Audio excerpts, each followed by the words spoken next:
Let's go. Legend. 1, 2, 3, go.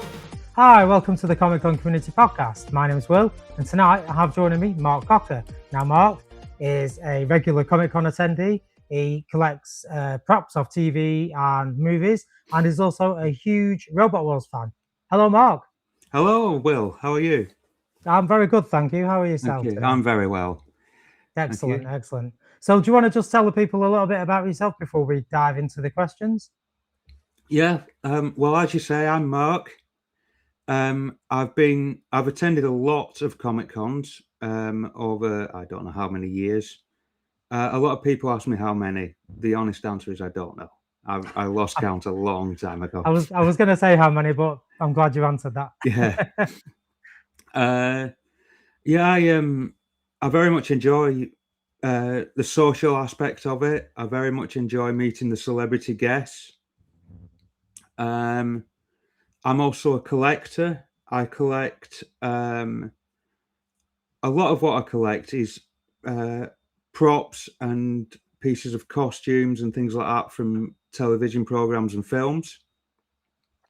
A lot of my collection comes from Robot Wars and robot combat in general, because that's something I've been interested in since I was 8. Right. Is there something that started you on that journey, or was it just? Yes. Was it the first time you saw it? Yeah. I remember we used to get a television guide in the newspapers, and my dad was just flicking through it one day, and he just happened to see Robot Wars. So he said, "Oh, I've got 2 children. One, I was 8, and my brother would have been 6." So he said, this is the sort of thing that I think my lads will be interested in. Let's find out. Right. And it happened to be the first episode of the first UK series. Wow. And you caught was it at the beginning then, right? I was lucky enough to be right there right at the beginning, and that was it. I never missed it then, all the way through its run. You just loved it. Yeah. That was it. Friday evening, I remember there was an hour of The Simpsons and Robot Wars. Yeah. So Friday evenings, yeah. I was very happy. You were glued to the box with the Robot Wars. Yes, absolutely. Excellent. So, go on. I was just going to say, do you want to tell us about some of the props that you've collected over the years? What kind? When you say props, what kind of things have you got? I kind of collect any items that were used in any film or TV that I enjoy. But during the lockdown, I found a company online called the Movie Reliquary. And what they do is when they're restoring props and costumes and things like that, when small pieces fall off and they can't be bound back on, yeah, well, those small pieces are often screen used, or they were, used in the production of something. So rather than throw them away, they mount them in little acrylic displays and sell them to fans. Right. I mean, that's a good idea rather than just popping it in the bin. It's why not? Yeah. So I don't know if you can see on the camera. Oh, this is a little piece of the Death Star prop from Return of the Jedi. Wow. And on the back is a detailed write-up of where each piece can be seen and where each piece came from. Right. And a signature of authenticity from a gentleman named Matthew Doe, who runs the company. And I had a very interesting Zoom. It was either a Zoom call or something similar with Matthew once, and he was waving the camera around his house, and while he does restore props from all kinds of different films and TV programs, he specializes in Doctor Who. Right. So his kitchen was fascinating. It was just full of Doctor Who monster heads, you know. Gosh. And then he panned to the floor and there was K9 sat there. No, really. And I thought, what's your house like at Halloween? Yes, that's brilliant. Yeah. So how does he get hold of all of the stuff? Does he work for the company or does he buy it off? No, I the think he TV companies, works or- closely with the props people from Doctor Who. you Right. know. So that's where a lot of my collection has come from. And once I found that out, I was attending Comic Cons at the same time. So I thought, well, why don't I take some of them to Comic Con and ask the appropriate actors to sign them? So I don't think we're going to have time tonight to go through everything that I've got because there is lots of it. You've got loads. I did find this one. So this Right. is some of the pretend snow that was used in Twice Upon a Time, Right. one of the Doctor Who Christmas specials. Gosh. And as you can see there, I had the pleasure of meeting Pearl Mackie at Comic Con. Right. And so she's autographed that. That's brilliant. But a lot of the actors, once I've shown them these, a lot of them have said, "Oh, I've never seen anything like this before. I didn't know that sort of thing was happening." You know. Yeah. Yeah. But they seem to be pleased that the fans can own a little bit of history. You know. Yeah, that's really good, that, because obviously once they've finished filming, I suppose, what they've gone through a lot of props and a lot of, like a set. What happens to all this? Yeah. I presume it just goes back into storage somewhere and Yeah. maybe get used down the line at some point. But it's great that you can actually access it. Yeah, and it's unfortunate that things like that do degrade over time. Yeah. And of course, pieces do fall off. So yeah, I wouldn't want to throw them away. No, definitely not. No. But you've got your little Perspex cases that everything's kept in. So I mean, that's a great way of keeping it safe. But I should say as well, I haven't unfortunately been able to find them for tonight, but they do sell some complete props and costumes and things like that, as well as. Right. So I have one of the roundels from the interior of the TARDIS. Right. I have a post-it note that could be seen in Bruce Almighty. No, that's brilliant. One of the figures that can be seen in Thomas the Tank Engine. Right. And I have a black tie from Men in Black 3. Wow. That's impressive. So, yeah. That's like across the board, isn't it? You don't just focus on that one thing. That's a great collection. There aren't many places where you see something, things so diverse like that. So out of all of the props you've got and everything, what is your most treasured possession? Which one do you which, if you could only keep one of them, God forbid, if you could only keep one of them, which one would you keep? Tough question. I think my answer is something I sent you a photograph of. Okay. We have a gathering in Wolverhampton as often as we can, and it's for kind of anybody who has any interest in robot combat. Right. And while I was there the first time, I met a gentleman named Kim Davis who had won the second televised series of Robot Wars. Yes. Yeah. And he was there with one of his heavyweight robots. So I got chatting to him and his son. And when I got home, he had messaged me to say the trophy had been sat in his garage since he'd won it in the 90s, and it was just gathering dust, and he'd like to let it go to a fan. Right. You know, And who better than you, I suppose? You know? well, he said it's on eBay. Are you interested? Yeah. Yeah, definitely.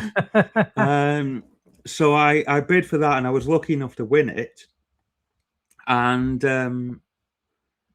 then I saw the big Comic-Con in Liverpool, Yeah. and it was advertised that the 4 actors from Red Dwarf would be there. Yes. Well, one of those actors, of course, is Craig Charles, Of course. Yeah. who was presenting Robot Wars at the time. Right. And I thought, oh, brilliant. So I took this big, heavy chunk of metal into the middle of Liverpool.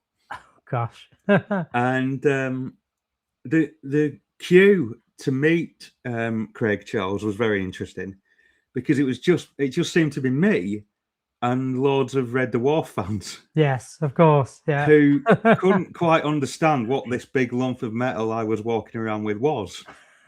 Did they think it was something off Red Dwarf that they've missed, or? Yeah, so I was explaining it to them, and then I got to the front and I put it on Craig's autograph table, and he recognised it immediately. Amazing. And he just looked at me and said, "Where did you get this from?" So I explained, and he signed his autograph, the base of it. That's brilliant. So I said, "Look, you know, we must take a photo of it together." I said, I unfortunately never won Robot Wars, but this may give me a taste of what it feels like. You know, Yes, definitely. to be presented with the trophy by Craig Charles. Yeah, you know. that's brilliant. So that's the one you'd keep? I think so. Yeah. Yeah. So of course we met at weekend at Blackpool Comic Con, which was at Norbeck Castle. Yes. Yeah. And you had a very interesting piece of memorabilia with you there as well. Yes, I have it here. Amazing. Which you were also getting signed by Craig Charles, who was at Blackpool. Yes. So to some people, this will look like just a piece of bent metal.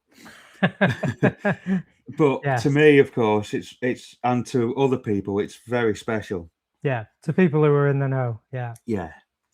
So this is a piece of one of the robots that competed in Craig Charles's final series. Right. That, as you can see, Craig autographed at the weekend. Yes. Yeah. And this is, as you can see, quite bent up, and there's holes all over it, and you can tell that wasn't the winner. Yeah. But this was damaged by the robot that went on to win the series. Yes. And it was his last one as well. So was it the last season ever, or was it just Craig's last season? Has there been other seasons since then, or? It was the 7th UK Championships. Right. And after that series, it was cancelled, unfortunately. Right. In 2004. But then it was rebooted in 2016. Right. For another 3 series. That's good. But Craig wasn't involved with those. Not the final 3 series. That was presented by Angela Scanlon and Dara O'Brien. Right. Have you ever met either of those two? Or is it on your list?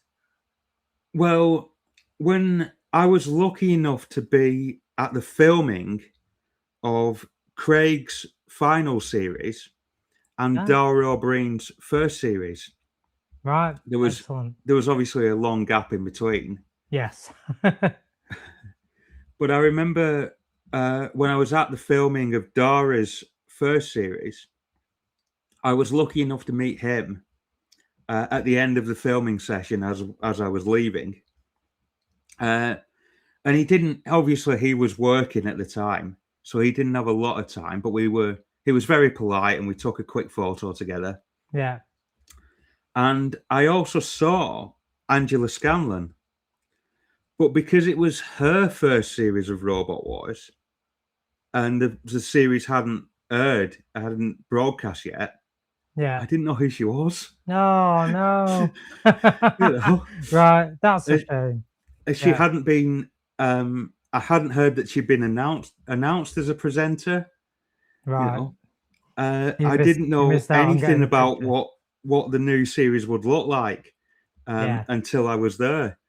Yeah. So, you know, it would be nice to meet her in the future. Now I know who she is. But... Yes, definitely. Yeah. Does she do events? Have you seen her at any Comic Cons or? No, I've never seen her outside of Robot Wars. Apart from she did appear on the Celebrity Apprentice once.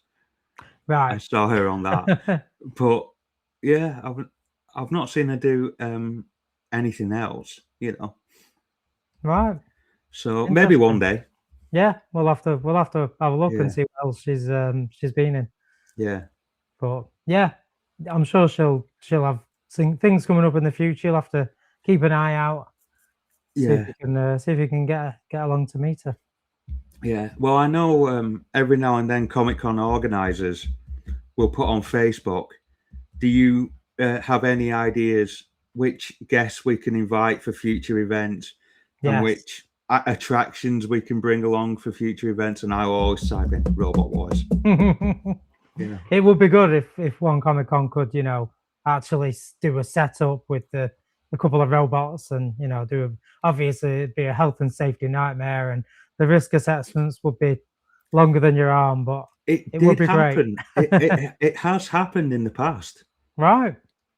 I was walking around Manchester Comic Con and I didn't know what the attractions were gonna be. Mm.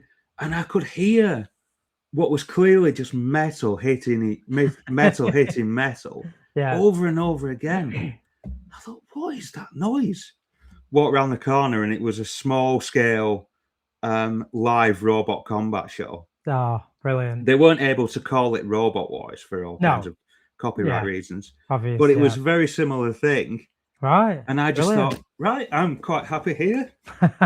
That's you for the rest of the day. Sat down and that was me happy. Yeah. And then a similar thing happened in at Liverpool Comic Con, and they said to me, "Would I like to have a go?" Well, of course I would. Wow. Yeah. So I'm stood there, engaging in a battle, because it was Comic Con. One of the actors from Power Rangers then approached me and said, "What's going on?" And obviously, I know Wow. that the Power Rangers cast are American. Yeah. So I was thinking, how do I explain this to an American? Yeah. And I said, it's very similar to BattleBots, Oh, right. Yeah. which is what they have in America that's very similar to Robot Wars. The Robot Wars. And Yeah. he sort of went, oh, right, yeah, I understand now, and disappeared. And I thought, that was great. and I was 3 when Power Rangers started, so I was just the right age for it. So I Yeah. recognized this guy Oh, from wow. when I was watching it as a child, you know. Yeah.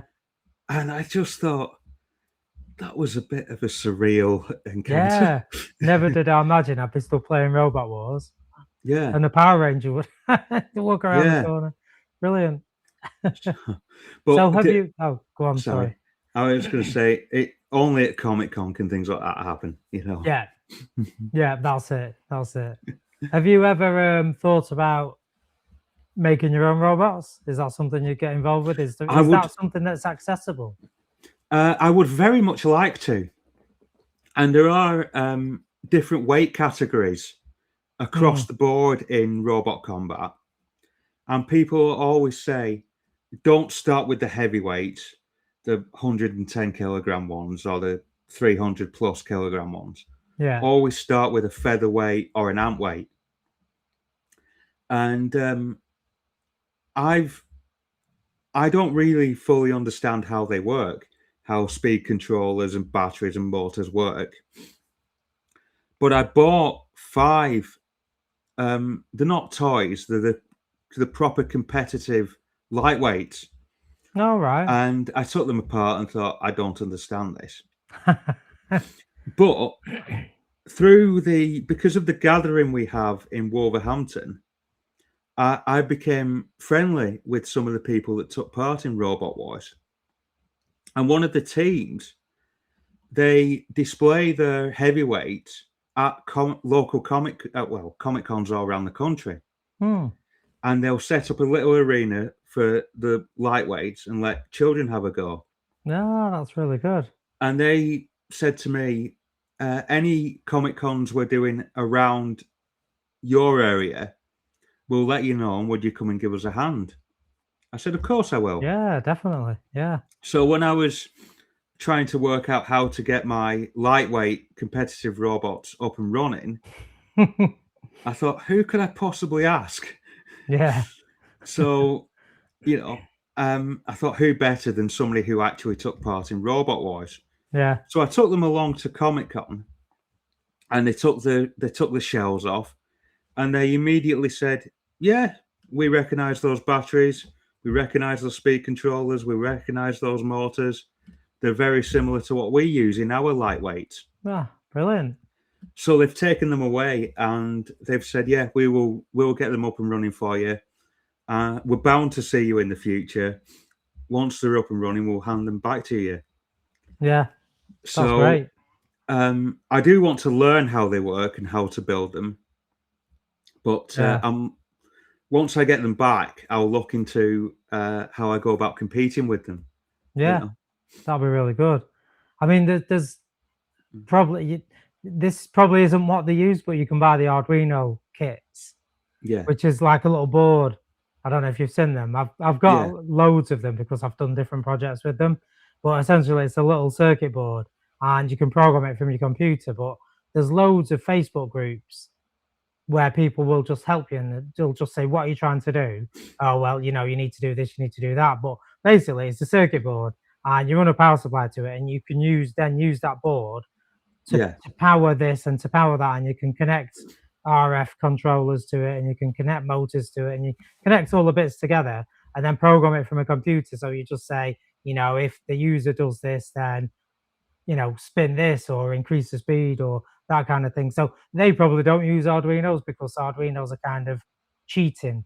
It's rather than using proper circuit boards where everything's done. Arduinos are like the newer, easier way of doing it. A lot of children, they do like things at libraries where you can like learn to program them and that kind of thing. But if it was just a bit of fun, there you go. That could be an option for you.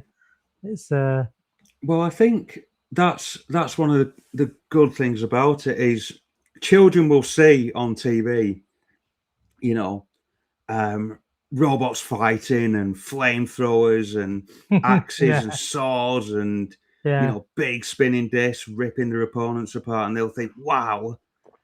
And then they'll show little sections of this is how these things work, and it may encourage children to go into engineering and design and things like that. Yeah, it's not all about destroying things, but it's building useful things as well. Yeah. But destroying things is obviously the fun part of it. Oh, absolutely. Yeah. So maybe one day you'll get to build your own, and that'd be but cool. It is, especially seeing the heavyweights, it's such a spectacular thing to see live, Yeah, I can imagine. Yeah. So how many times have you seen Robot Wars live then? I've seen the filming of Robot Wars on 2 occasions.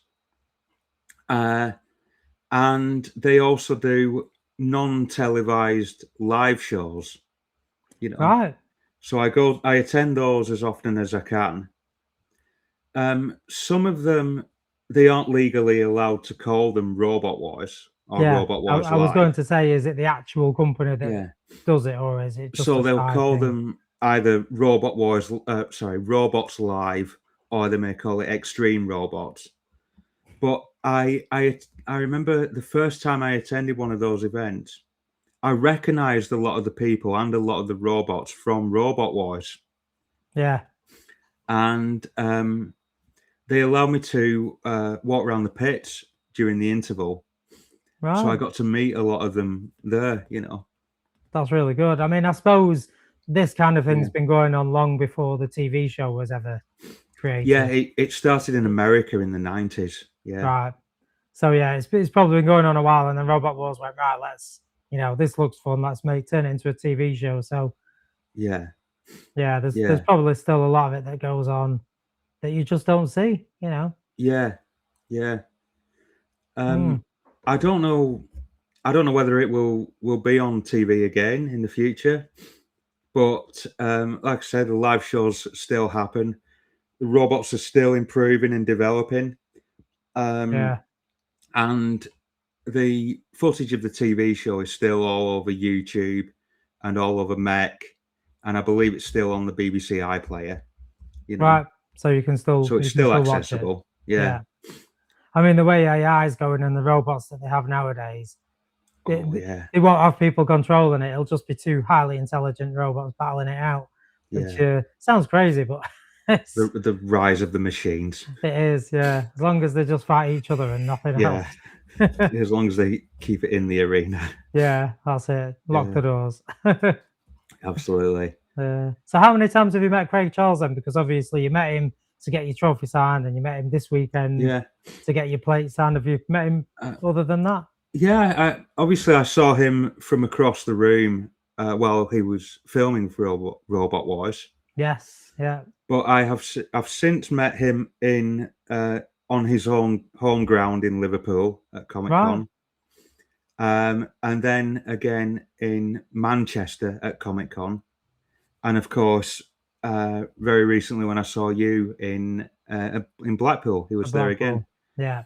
So we've spoken now on 3 different occasions. Right. He does a lot of the Creed events, which are like the cheaper events, which is good. I mean, nothing against Monopoly. I know it's a business, and the guests at Monopoly is brilliant, but it's just so expensive. When they announced in Manchester that they were having all the Buffy cast, I thought that would be great to take my daughter. She's she's watched Buffy, so I thought it'd be great if we could go along and meet all the cast. But the entry alone was in the hundreds. Yeah. Just to get in, and then the photographs or the autographs for the cast were somewhere between 50 and 80 each. So it adds up to the price of a weekend holiday in Spain. Yeah. So, you've got to weigh up these things. I suppose if you were just going on your own and it was just one day, but I think the Creed events are a great alternative because they're cheap. The entry fee is like £10 or so, and obviously they've not got the guest lineup that they do at the Monopoly events. No. But we got to see Brian Blessed at weekend. Yes. Yeah. He was really on great. form. He was great. Yeah. Still loud as ever. Absolutely. Oh, absolutely. Great character. Yeah. And of course Craig Charles was there, and there's a couple of other people. They had Kat at Red Dwarf as well, Danny. Yeah. So yeah, it's a great event, and they do quite a lot across the UK as well. I was having a look, thinking, if there's any other local ones. Unfortunately, there's none really close by, but there's there are options. I think they do a couple in Yorkshire and Wales area, so they're not a million miles away. No, they are all over the country. Yeah, and I know massive Comic Cons exist in America as well that they hold over like 4 days. Yeah, fantastic ones.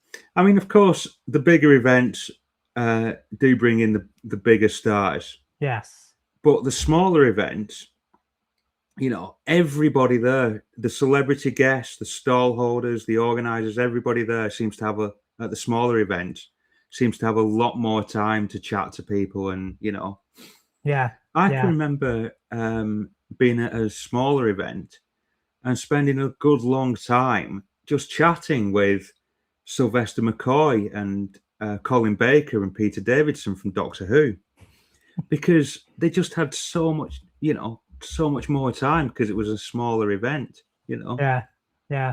A friend of mine from my board gaming club turned up on Sunday, and I said, "Oh, Brian Blessed's over there." He said, "Well, I'm a great fan." He said, "Can you just go over and talk to him?" I was like, "I've no idea," and he did, and he just walked over, and he was stood over there for a good 5 or 10 minutes, just just talking to him. Didn't buy an autograph. Didn't, he hadn't planned a photograph or anything like that. He literally just walked over Yeah. and stood and had a chat. And you couldn't do that at one of the bigger cons because, everywhere's so busy and there's always queues for the guests and everything's like, no, Yeah. your time is between 1 and 1:30. It's all very, very military. Yeah. But, Well, I guess that's the good thing. with the bigger ones, it has to be a bit like that because yeah. the crowds are so massive. Yeah, You know? it'd be a free for all otherwise. It'd end in disaster. But I've met so many celebrities at the smaller events who seem just as interested in me and what I do, and what I enjoy, than I am in them. Yeah, that's really good. So, Which leads us on to the next question. What was your most memorable celebrity interaction? So out of everybody you've ever met, what's the one that sticks in your mind as being like your favorite interaction with a celeb? Have you got one or have you got many? Well, let's think. I think the most well-known celebrity I ever met, I sent you a photograph, was Rupert Grint. Right. From Harry Potter. Yeah. Of course, that was at the bigger event in Liverpool, so I didn't get a lot of time with him. Yeah. But he was very, very polite and seemed very pleased to meet his fans. But I guess he must be so used to it. Well, yes, yeah. But that's what you want because you don't want to be spending like upwards of £80 to get your photograph or autograph and then be miserable or just have no time for you. Just like a in photo away and you're done kind of thing. So it's good to get that good interaction with the celebs. Yeah. Especially the ones you're paying a lot of money to see,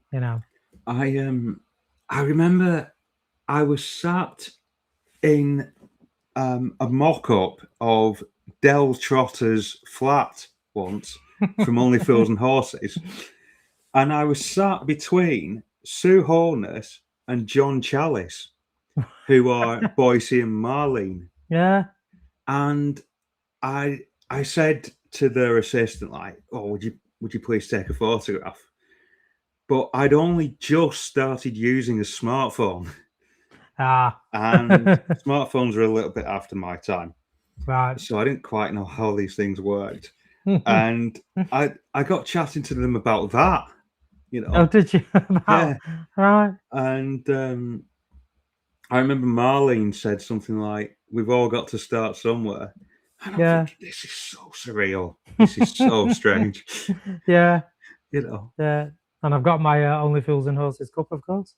Oh, excellent. Yeah. Yeah, Christmas present. So that's my new teacup. But I've got to say, before when he was still with us, John Chalice just seemed to be at nearly every Comic-Con that I attended.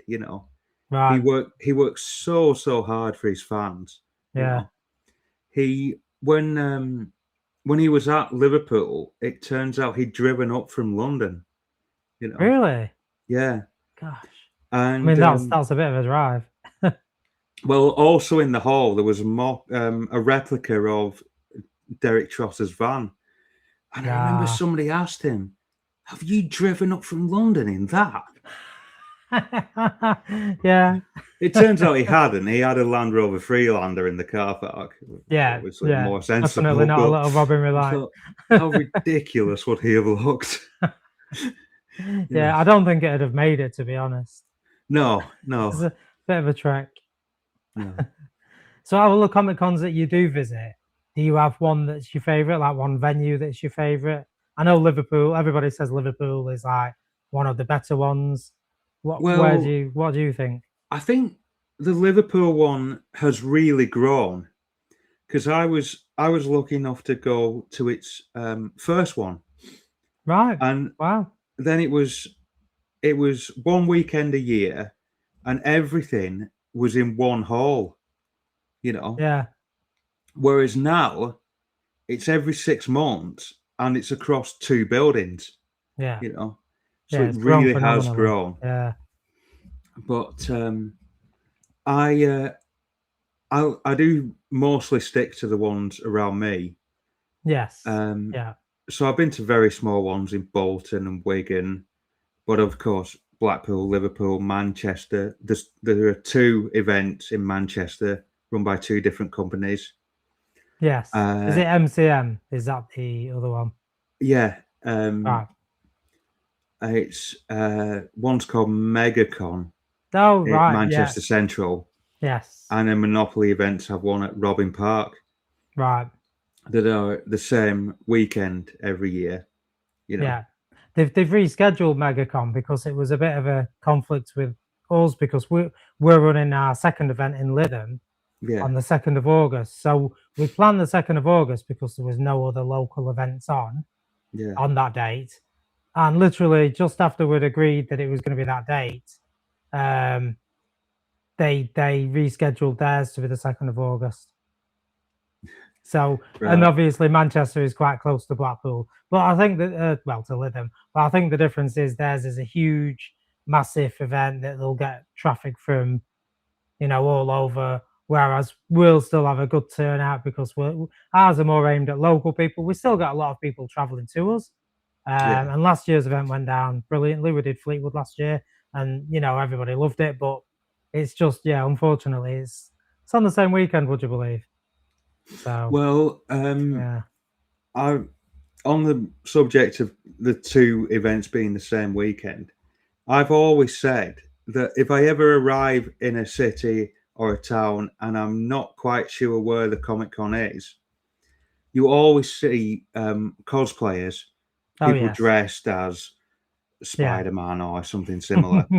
So I've always thought, well, I'll approach somebody who's dressed up and asked if I can come with them. Yeah.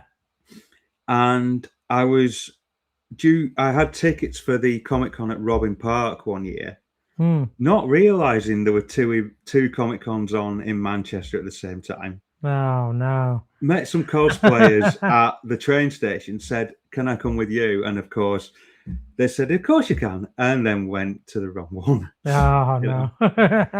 How far was it to get to the other one? Was it miles away or was it like no, it's fine because there's a tram link, Right. Yes. But yeah. It also happened on the train once. I think I was going to the one in Manchester and I approached some cosplayers on the train and said, "Can I come with you?" And they said, yeah, no problem. And then I happened to mention that I was going to the one in Manchester. And they said, "You've overshot. You've gone past it. We're going to London Comic Con." Oh, no. What? Good job you didn't end up in London. Yeah. Oh, no. Disaster. I think you need to get down on your smartphone and figure out how to use Google Maps. Yeah. Yeah. Yeah. But that was that all happened in the kind of my early days of Comic Cons, Yeah. I've since learned where all the now. Yeah. Well, I know where all the ones local to me are. Yeah, that's it. That's it. Do you did you go to, because you're not far from Rochdale, well, not a million miles away, did you go to Haywood HorrorCon this year? Or do you not do horror? There are I'm not as big on horror as I am on some other things. So I've never been to a horror con, no. Right. But I do understand that things like Doctor Who and Star Wars and Only Fools and Horses and things like that, they'll all have their own individual events that are very much like Comic Cons, but they're just for one specific fandom, Yeah, there's a lot, especially Star Wars. There's so many Star Wars meetups. It's crazy. They're literally all over. I remember going to Robin Park for an event called For the Love of Wrestling. Oh, yes. Which is very much like a Comic Con, but just for wrestling stars and wrestling fans. Yeah. Which is good. It's a very niche event, I suppose, compared to a Comic Con, which gets everybody there. Yeah. So the crowds are probably not quite as big, but I would imagine it's still a great event. And especially if everything is focused around wrestling or Star Wars or Doctor Who or whatever Yeah. your interest is. I would imagine they're quite good events to attend. Well, absolutely, and you're surrounded by like-minded people. Yes. You're bound to be surrounded by people who are interested in the same things as you. Mm. But For the Love of Wrestling was a bit of an eye-opener for me because before then I'd only seen wrestling. I'd seen wrestling being filmed, but I'd only seen the wrestlers from a distance. And then I go to For the Love of Wrestling. I approach the autograph tables of some of the well-known WWE wrestlers. And as I approached the tables, I thought, I'm 6'3". I think I'm tall. And then those guys stand up. Yeah. Absolutely massive. Yeah. Yeah. Some of the photos, they're towering over me. Yeah. And I remember being in the queue to take a photo with Paul White, the Big Show. Right. And there was a young boy in front of me. And I remember saying to his dad, how on earth is the photographer going to get both of them in the frame? Have to stand back. Yeah. And he just turned to me and said, it's okay, the Big Show sat down. I thought he would need to be. Oh, really? Oh, my gosh. So what other Comic Cons have you been to that are specific then? I mean, you've been to the wrestling one. Have you been to any others like the Star Wars or Doctor Who or? Yeah, I know there is a Star Wars Family Fun Day coming up in the near future. Right. Do you know where that is? When and where that one is? I think there was one in Blackburn. Yeah, it's at the. That's right. It's at the Blackburn Rovers football ground. Right. Yeah. Are you heading over to that one then? Yeah, I think so. I think that's next month because I think they've tried to get it as close as they can to World Star Wars Day on May the 4th, which is on Monday. This Monday, yeah, and it's a bank holiday as well. Yeah, it may be. I think it may be May the 4th itself because it happens to be a bank holiday. Right. I mean, that'd be great timing if they've managed to do that. Yeah. I did go to a Doctor Who event in Blackpool once, and I took some of my little prop displays, But yeah, it's good to see that they're happening, and I know each year there is an Only Fools and Horses event in Milton Keynes that Sir David Jason attends. Brilliant. Yeah. I would love to go to that, but the tickets always seem to sell out within minutes, Yeah, I suppose a lot of if it's a smaller event, you have to limit the number of tickets, and of course it's a popular show, so yeah. I think it's one of those that every generation can see, Yeah. And the only thing that dates it is the technology, the massive mobile phones and the fax machine and that's it. So 80s and the humor still works. Oh yeah, of course. Yeah, brilliant. Yeah. Yeah. There's a Buffy one that they do in France. I think it's Welcome to the Hellmouth or something. Right. That's one I'd love to go to because I absolutely loved Buffy when it came out and Angel. And a lot of the cast go to that one. Yeah. It'd be great, but obviously it's in France. So no. It's not an option, unfortunately. No, but I am often surprised how far people travel. I've been chatting to so many people at the big Liverpool Comic Con who've flown in from abroad. Yeah. Just to do Liverpool Comic Con, I mean, don't get me wrong. If I had the money, I would fly down to France and do it. But it's just the time and the money, isn't it? Well, if I had the money, I would travel to America just to see the scale of an event like that. Yeah, the huge. Yeah. Just to see how quick I can get lost. Yeah. Yeah, I see it on Facebook and other social media platforms when the famous guests, attend these events and you get to see a bit of the behind the scenes and the crowds there. It's just Yeah. looks absolutely crazy how big they are and how many thousands of people attend. Oh yeah. Uh, Yeah. they do look great, but they're just crazy. Yeah. Yeah. I see so many because the Comic Con's a family event. I see so many young children loving Comic Cons and similar events, and I Yeah, often think I really wish I'd started at that age. You yeah, know? yeah. That's it. Things didn't used to be quite as accessible because obviously, well, before the internet, advertising was obviously a problem.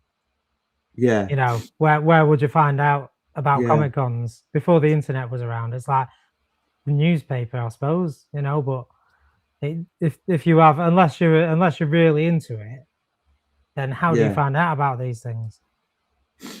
Well, I've looked into it, and I've seen similar events that were attended by Patrick Troughton and John Pertwee, Right? who, of course, played Doctor Who in the 60s.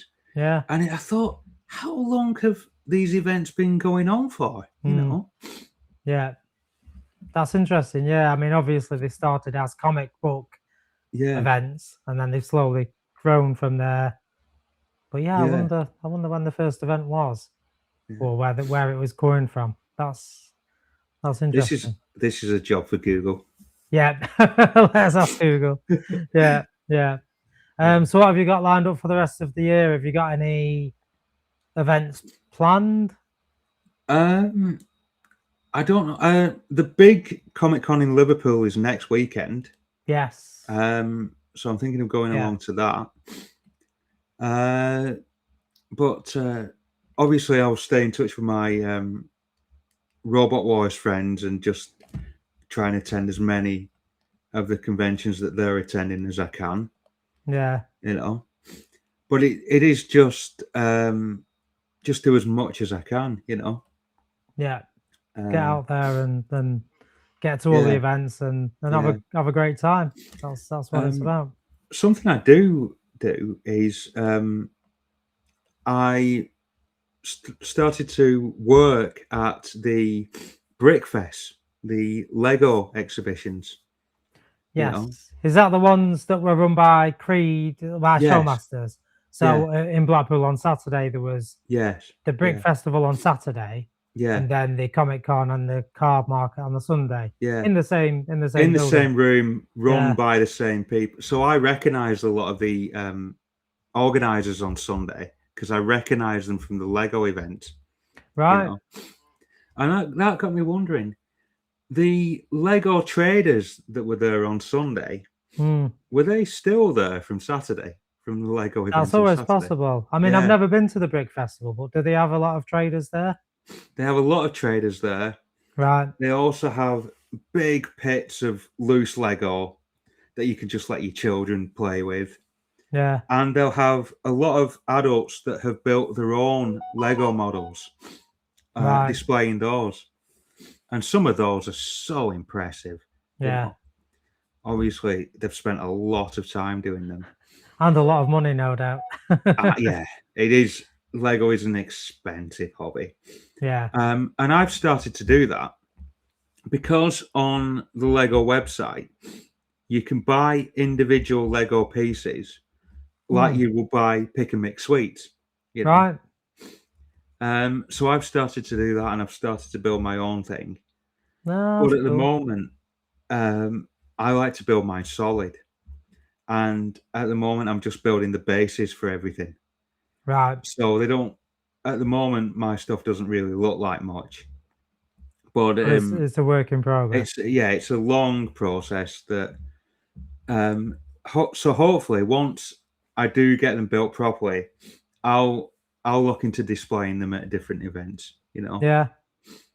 Are you gluing them together as you're going along as well, just for that rigidity? No, because no? I'm kind of designing them through. I don't have a computer program to design them. I'm kind of designing them through trial and error, so I have to Right. be able to So you take pieces build a off. bit, see what you Yeah. think, and then Yeah. right. Be no good if you Um, super glued it together. Yeah. But I find Lego to be very therapeutic. Yeah. because the things I'm building is very, repetitive building techniques. And so I find it so therapeutic just to simply click the pieces together. Yeah. Yeah. And I remember at an event a few years ago, I met a young girl who was having spinal surgery. Right. And she had a big table laid out with loads of Lego sets that she'd built.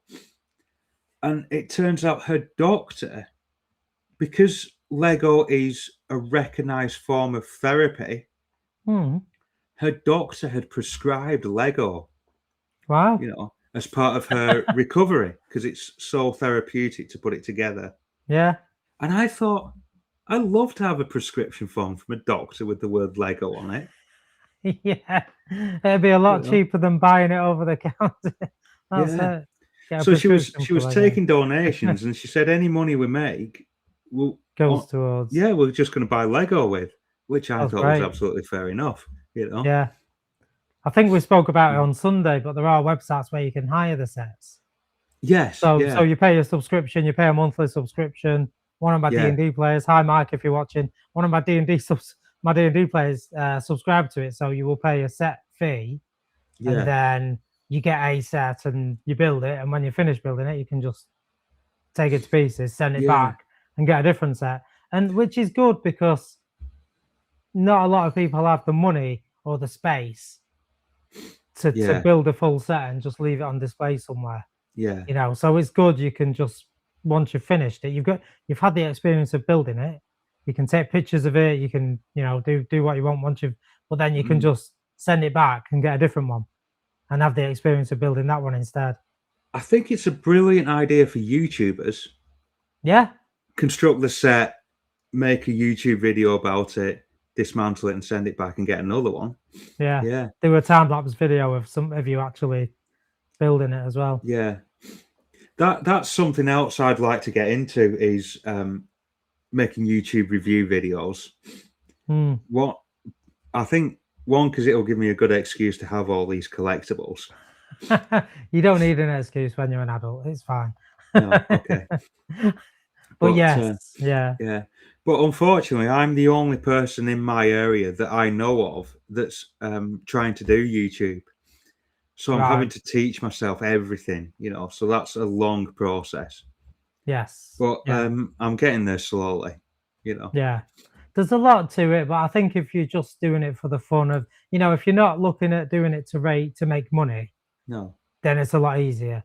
But obviously, if you want to start monetizing it and you're looking at getting all the subscribers and doing the fancy editing, that's where it gets complicated. Yeah. But if you hit record, hit end, and upload it, then that's the easy bit. Yeah. I think if in the future I do make a little bit of money from it, then I'll just put that money back into my hobbies and my collections.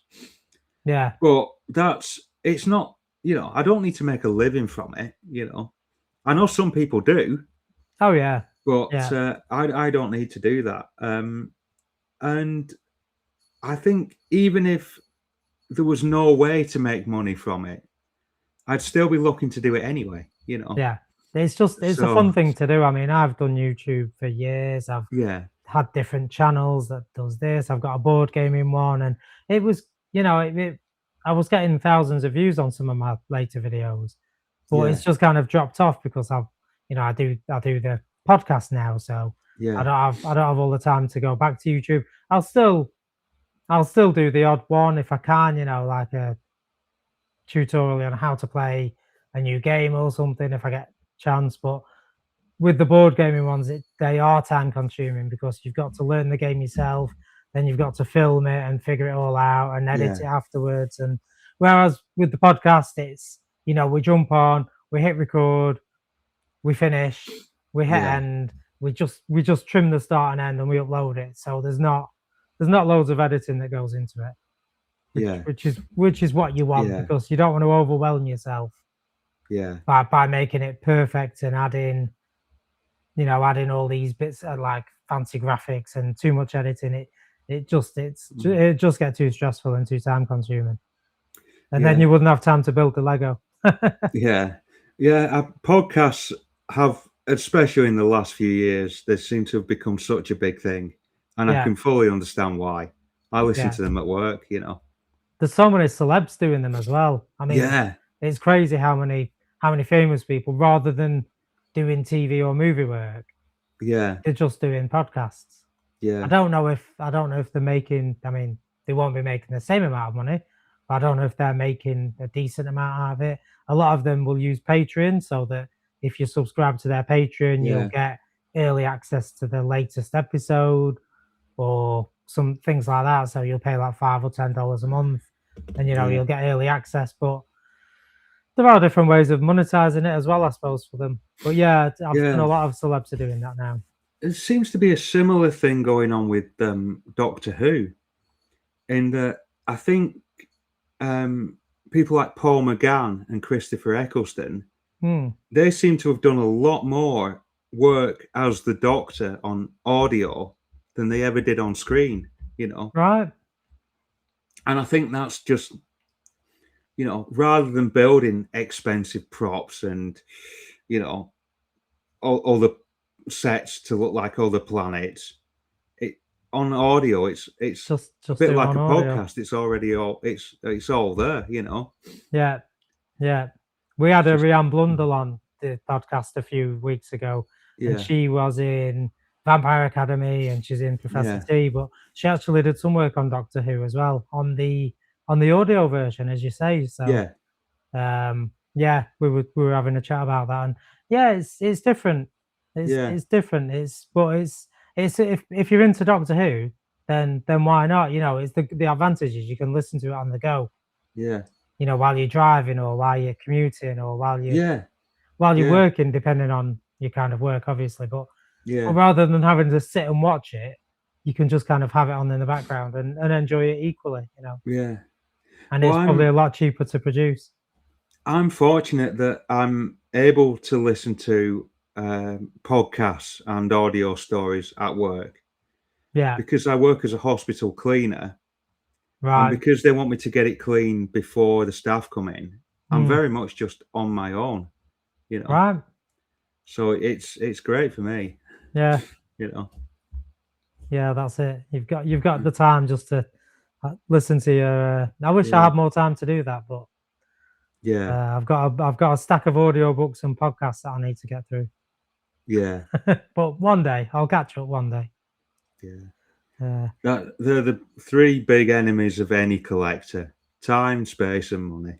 Yeah, absolutely. And that goes for board games as well. Space isn't so much of an issue. I've still got a bit of space, but my Kallax unit goes all the way across my back wall. So it's a few units jammed together. But time and money is the big one.